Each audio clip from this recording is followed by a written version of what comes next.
আসসালামু আলাইকুম এভরিওয়ান, সবাই কেমন আছেন? আশা করছি সবাই ভালোই আছেন। যারা আমার চ্যানেলটি এখনো সাবস্ক্রাইব করেনি একটু কষ্ট করে সাবস্ক্রাইব করে নেবেন। বোনের মৃত্যু গল্পের 6 নাম্বার পার্ট নিয়ে চলে আসলাম। তো বেশি কথা না কয়ে চলুন গল্প শুরু করা যাক। আমার ভাইয়ার মতো মানুষের জন্য আজকে এই সমাজটা ধ্বংসের পথে যাচ্ছে। আর আমাকে জঘন্য বলছো না? তোমার ভাইয়াকে বলিও যদি এই পাপের ভাগের জন্ম হয় থাকে তাকে সত্যি বলতে। আর তোমার ভাই যে আমার হাত থেকে বেঁচে যাবে এটা কখনোই ভাবিও না। তোর মুখ থেকে এই কথাগুলো কিভাবে বের হয় রে শালা লুচ্চা? আবার আমার ভাইকে নিয়ে কথা বলছিস? তোর তো সাহস কম না? হঠাৎ কোথা থেকে মাহি আর বান্ধবী নিয়ে চলে আসলো, হাতে হস্টিকও আছে ওদের। মাহি বলল, কি রে, কি করবি রে তুই আমার ভাই রে? আমি বললাম, আরে মাহি তুই এখানে কখন এলি? মাহি বলল, আমি দূর থেকে দেখেই চলছে আসছে। বাবা বাবা, ভাই বোনের তো ভালোই মিল আছে। এরপরেও হয় নাকি একসাথে নিচু? হাত থেকে ব্যাগটা ফেলে রাগে ফাহিমের বোনকে একটা লাথি মারলাম। 3-4 হাত দূরে গিয়ে পড়ল। আমি বললাম, খুব মুখ সামলে কথা বলবি, নইলে এখন থেকে যেতে পারবি না, টুকরো টুকরো করে রেখে দিব। পেটে হাত দিয়ে ওর বান্ধবীর সাহায্য উঠে আমাকে বলল, তোরে আমি দেখে দিব। তুই তো আমার বাবাকে চিনিস না, মনে রাখিস এমন শাস্তি দিব না তোরে। মাহি বলল, কাঁচামরিচ যেভাবে চিবিয়ে খাই না ওভাবে তোরে খেয়ে ফেলবো। তুই আমাদের চিনিস না, তোরে তো আমি ছাড়বো না। মাহি বলল, আরে যা যা, তোর মতো 8-10টা মেয়ে আমার কিছুই করতে পারবে না। মনে রাখিস এক মেঘে আকাশ ঢাকা না, আরো কত সময় আছে। আমি বললাম, এই সময় গিয়ে তোর ভাইয়ের কাছে দেখা কর, তাহলে ঠিক হবে। আর তুই আমাকে কি সব সময় দেখাবি, যেখানে আমি নিজেই সময় মেনটেন করে চলে? তুই আমার পেটের মাঝে লাথি দিলে কাজটা কি ঠিক করলে? সকালে উঠে দেখিস তোর এই পাটা থাকে কোথায়। মাহি বলল, কি করবি তুই? আচ্ছা যা, আমরাও দেখতে চাই তুই কি করতে পারিস। ওরা চলে যাচ্ছে, তবে ওকে লাথিটা একটু জোরেই মারছে, রাগে ঠিক হয়নি, নাক দিয়ে রক্ত বের হতে যাচ্ছে। মাহি বলল, ভাইয়া আমি সত্যিই খুব খুশি, এই প্রথমবারের মতো আমি তোর রাগটা দেখতে পাচ্ছি। আম্মু দেখতে পারলে আজকে অনেক অনেক খুশি হতো জানিস। আমি বললাম, প্লিজ মাহি আম্মুকে কিছু বলিস না। আর আজকে হঠাৎ করে আমার কেন এমন হয় বুঝলাম না। মাহি বলল, আচ্ছা আম্মুকে বলবো না। এই তোরা মিতুকে ফোন লাগা, ওর বান্ধবীদের উদ্দেশ্য করে বলল। আমি বললাম, দেখ যা হয়েছে ভুলে যা, আমিও ঝগড়া করতে চাই না, কিন্তু ও যে কথা বলল হঠাৎ রাগ উঠে গিয়েছে। আমি বললাম, না ভাইয়া, ও যে একটা কিছু করবে সেটা আমি ওকে দেখেই বুঝতে পারছি। ওরা একে সাপের ছেলে মেয়ে, ছুবল তো দিবে। আমি বললাম, দূর, আজকে আর কলেজেই যাব না, মুডটাই নষ্ট হয়ে গেল। মাহি বলল, আরে ভাইয়া যাবি না কেন? তুই এত কিছু চিন্তা করিস না, আমি সব সামলে নেব। আমি বললাম, আচ্ছা তাহলে এখন বাসায় যাই, আর বাহিরে ঘোরাঘুরি করিস না। মাহি বলল, আচ্ছা ভাইয়া। মাহি চলে যাওয়ার পর আবার হেঁটে হেঁটে কলেজে যেতে লাগলাম। আর চিন্তা করছি মাহিকে খারাপ পথে আর যেতে দেওয়া যাবে না, খুব শীঘ্রই ওর বিয়ের ব্যবস্থা করতে হবে। কলেজে যাওয়ার পর সবাই আমার দিকে কেমন জানি অদ্ভুত দৃষ্টিতে তাকিয়ে আছে। কোনো রকম একটা ক্লাস শেষ করলাম, কিন্তু সবাইকে বের করে দিয়ে ম্যাম আমার কাছে আসলো। উনি আমাকে খুব ভালো করেই জানেন, এমন খুব আদর করে। ও আম্মুর সাথে একটু পরিচিত। রেদওয়ান, এতদিন কোথায় ছিলে তুমি? কলেজে আসো নাই যে এতদিন? আমি বললাম, একটু পারিবারিক সমস্যা ছিল ম্যাম, অনেকেই এই কলেজে তোমার নামে কলঙ্ক ছড়িয়ে দিয়েছে, কিন্তু আমি এগুলা বিশ্বাস করি না। আমি জানি তুমি কতটা ভালো মানুষ, এখন আমার কাছে সত্যি বিষয়টা বলো। আমি বললাম, এটা খুব লজ্জাজনক বিষয় ম্যাম, মনে হলো মরে যেতে ইচ্ছা করে ম্যাম। কি হয়েছে বলো তো? আমি বললাম, আসলেই ম্যাম সব বললাম ম্যামকে ফাহিমের বিষয়ে। শোনো রেদওয়ান, এতটা ভালো হয়ে এই পৃথিবীতে বসবাস করা যায় না। আমি জানি তুমি কতটা ভালো মানুষ, তবে কখনোই মানুষকে এতটা সহজে বিশ্বাস করতে নেই। যাই হোক, তুমি এখন ওকে এমনি এমনি ছেড়ে দিচ্ছ। আমি বললাম, আপনি জানেন তো আমার আম্মুর কতটা রাগ।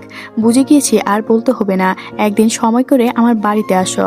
আমি বললাম, জি ম্যাম অবশ্যই দেখি, আর আপনিও একদিন আমাদের বাড়িতে যাবেন। যাব, যখন তোমার বিয়ে হবে তখন যাব। আমি বললাম, আরে ম্যাডাম কি যে বলেন না আপনি, এখন বাড়িতে চলে যাও, নইলে অনেকেই তোমাকে উল্টাপাল্টা কথা বলে খেপাবে। আমি বললাম, এসব কথা কলেজকে ছড়িয়ে দিল ম্যাম। কে? আর ফাহিমের বোন, ওকে আমি খুব ভালো করে মনে করতাম। আর আমি বললাম, ওর কি দোষ? ফাহিম ওকে উল্টাপাল্টা বুঝিয়ে দিয়েছে, আর আজকে ওর পেটের মাঝে রাগে একটা লাথি দিয়েছি। কি? আমি বললাম, তো কি করব ম্যাম, আমার বোনের নামে উল্টাপাল্টা বলে, রাগও তো একটা সীমা থাকে বলেন ম্যাম।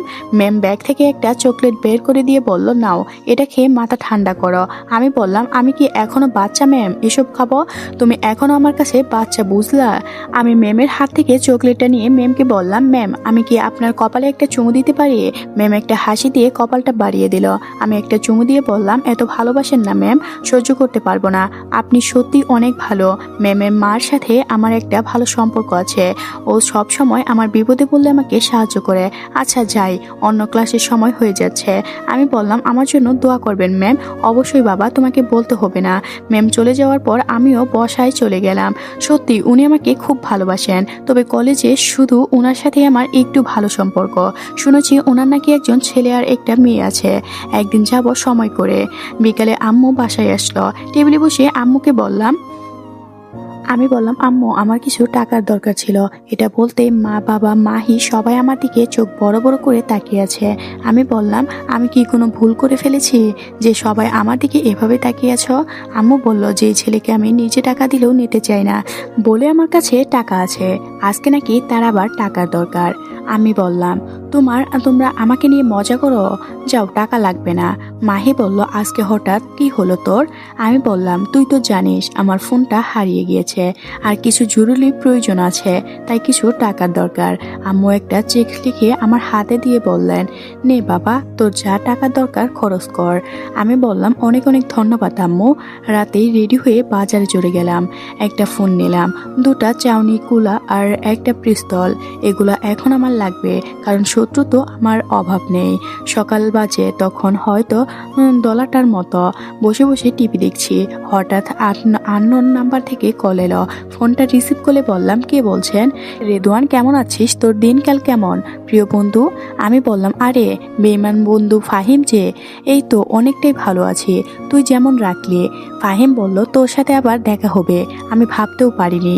আমি বললাম, কিন্তু তোর মতো পশুর সাথে আমার যে দেখা করার ইচ্ছেই নেই। ইচ্ছা না তো কি হয়েছে, তুই তো না এসে পারবি না এখানে। আমি বললাম, কুকুর আবার নতুন শিকার করেছে নাকি? আবার মনে হচ্ছে ঘুম থেকে জেগে উঠেছে, বলতে পারিস সেরকমই কিছু। তবে আজকে যে বড় একটা তুফান হবে তোর জন্য, এটাই তুই নিশ্চিত থাকিস। আমি বললাম, তোর কথা শোনার মতো আমার কাছে সময় নেই। কি জন্য ফোন করলি তাই বল। আরে আরে, এত অস্থির হলেই হবে?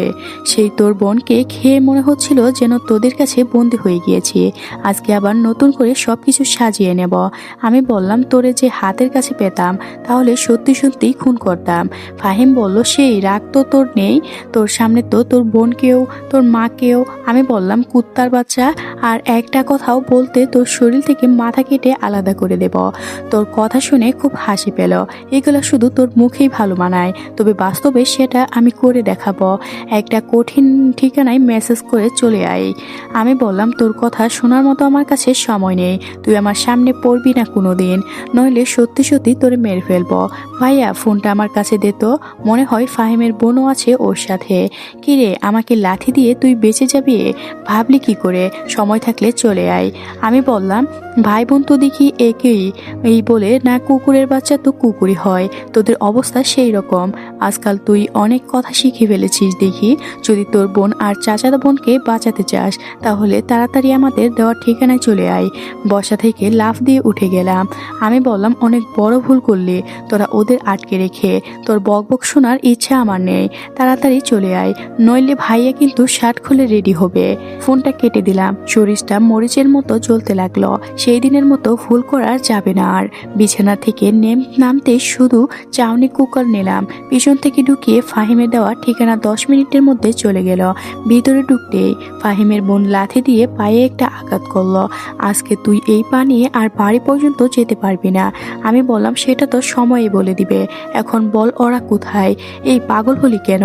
ভাইয়া তোর জন্য অপেক্ষা করছে, যা ভিতরে গিয়ে দেখ, আর তোর সাহস হিসাব করে দেখবো। আমি তাড়াতাড়ি ভিতরে গেলাম, দেখি আমার বোনকে চেয়ারে বেঁধে রেখেছে আর মিতু বিছানায় বেঁধে আছে। ফাহিম বলল, এই তাড়াতাড়ি চল, আসলি আমি ভাবতেও পারিনি। যাক, তুই বহুত চালু হয়েছিস। আমি বললাম, এদের ছেড়ে দে যদি তোরা ভালো চাস, কিন্তু চিন্তা করিস না, আজকে তোর হাত পা আমরা আর বেঁধে রাখবো না। যদি তুই আমার সাথে পার্টে অংশগ্রহণ করতে চাস আমি না করব না। সর্বনাশ একটা সুযোগ তোর জন্য। আমি বললাম ওকে ছেড়ে দে ফাহিম, আমি নতুন করে তোর সাথে ঝগড়া করতে চাই না। তোর বোনকেই যেখানেই ছাড়ি না, ও ছাড়বে প্রশ্নই আসে না। ওরা নাকি খুব তেজি, আজকে সব মিটিয়ে দেব। আমি বললাম আম্মু দেওয়ার শাস্তি দেখে সব খুঁজে ভুলে গেলে এখন উনি আমার কিছুই করতে পারবেন না। সময় নিয়ে এখন মাঠে নামছি, খেলা খেলবো। এখন শুধু আমি আর তোর ভাই, তোর বোন তাকিয়ে দেখবে। ফাহিম শার্ট খুলতে খুলতে বলল, কিরে আটকাবি না?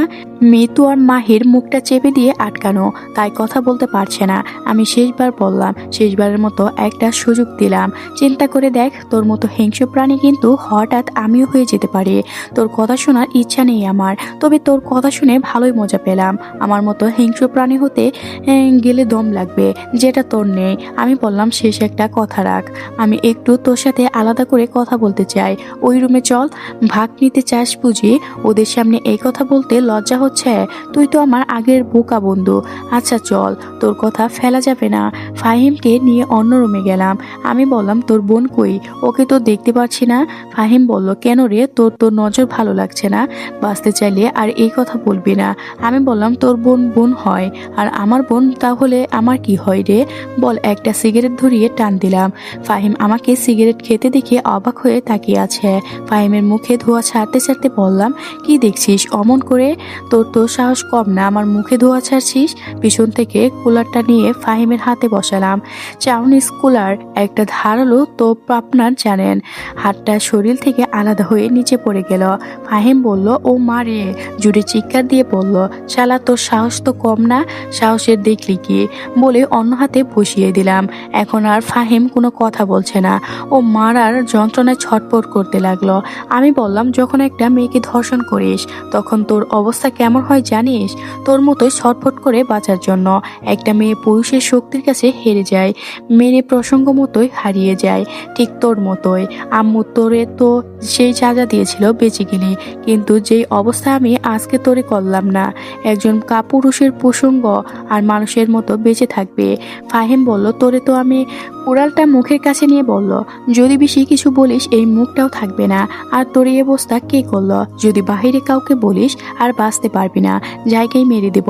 পড়ে থাকা কাগজটা নিয়ে ওর দু হাত দিয়ে শরীরে পেঁচিয়ে দিলাম, আর সাদা কাগজে সুন্দর করে লিখে দিলাম, 2413 ধর্ষণের একটি শাস্তি দিলাম। আমি বললাম, সাবধান, মুখ কখনো খুলবি না, মনে রাখবে। আমি আবার আগের রুমে চলে গেলাম। মাহির হাতটা পায়ে খুলতে খুলতে বললাম, মাহি ওইখানে একটু বলে হুদাও জ্ঞান হারার ভান ধরলাম, যাতে ওরা আমাকে সন্দেহ করতে না পারে। মাহি বলল, ভাইয়া তোর কি হয়েছে? ভাইয়া কথা বল, আমি শুয়ে শুয়ে সব শুনছি। মাহি গিয়ে মিতুকে মুক্তি করে দিতেই মাহি বলল, দেখ না মিতু, ভাইয়া কি হয়েছে? ওর রুম থেকে এসেই অজ্ঞান হয়ে পড়ে গেল। মিতু বলল, কিন্তু মাহিমকে তো আর দেখতে পাচ্ছি না, ওই রুমে চল তো। একটু পর মিতু এসে বলল, তাড়াতাড়ি এখান থেকে চল, নইলে আমাদের বিপদে পড়ে যাব। মাহি বলল, কিন্তু ওর ওভাবে হাত কাটলো কে? এসব কথা পরে হবে, আগে তোর ভাইকে ধরে গাড়িতে তুল, তাড়াতাড়ি এখান থেকে বের হতে হবে। আমাকে ওরা ধরতে গেল, গাড়িতে তুললো।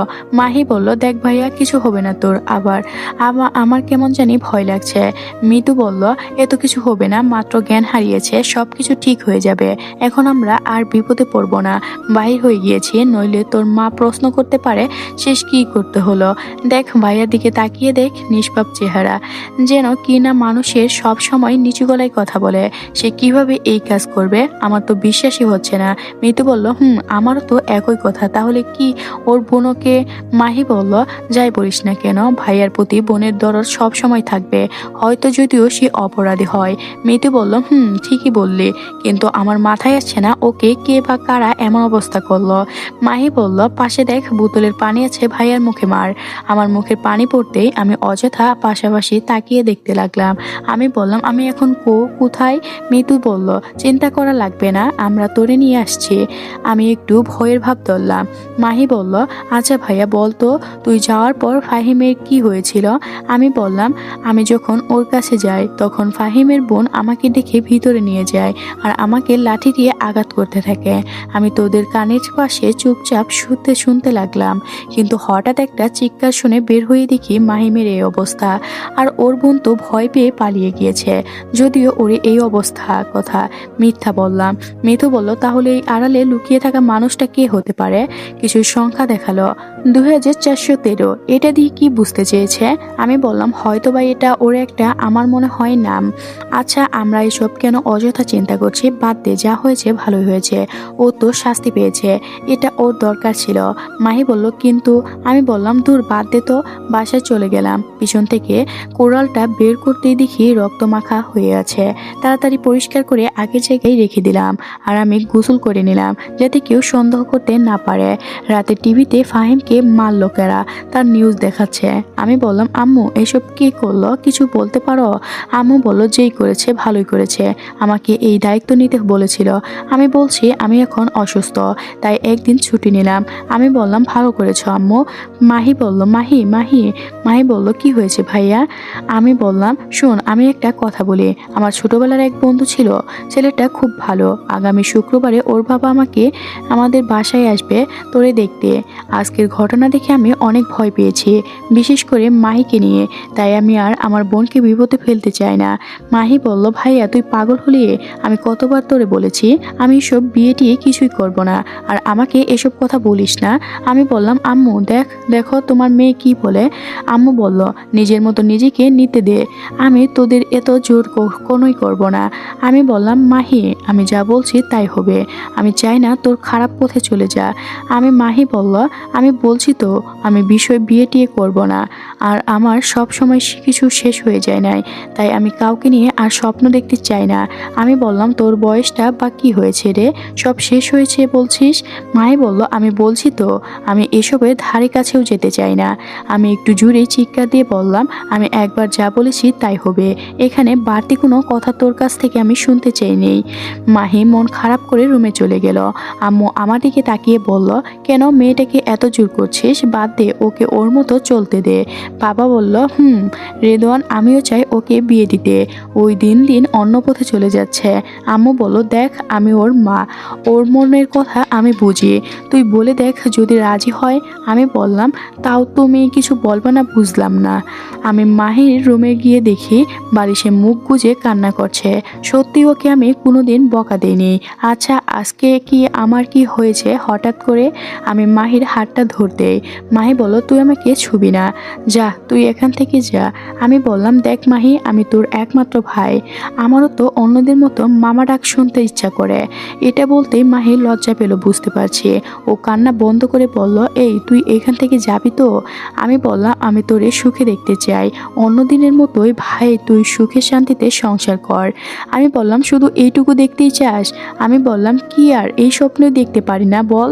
মাহি বলল, কান্না করতে করতে বলল, ভাইয়া সুখের স্বপ্ন তো আমি দেখি, কিন্তু আমার যে সব কিছু শেষ হয়ে গিয়েছে। আমি বললাম, এসব ভুলে যা, আর ছেলে খুব ভালো, আমি বুঝিয়ে দেব। তোর মাথা ছুঁয়ে বলছে, সারা জীবন এই বিষয় নিয়ে তোর সাথেও কোনো কথাই বলবে না, আমাকে তুই বিশ্বাস করতে পারিস। মাহি বলল, সত্যি তো? আমি বললাম, সত্যি, তুই শুধু একটু রাজি হয়ে যা। আচ্ছা যা আসতে বল, আগে দেখি। আমি বললাম, এই তো আমার লক্ষ্মী বোন, কিন্তু ছেলে যদি আমার পছন্দ না হয়? আমি বললাম, 100-তে 100 তোর পছন্দ হবে, তুই চিন্তা করিস না, এখন বাহিরে চল, মা বাবা তোর জন্য অপেক্ষা করছে। মাহি বলল, আমি পারবো না, তুই গিয়ে বল। আমি বললাম, আচ্ছা।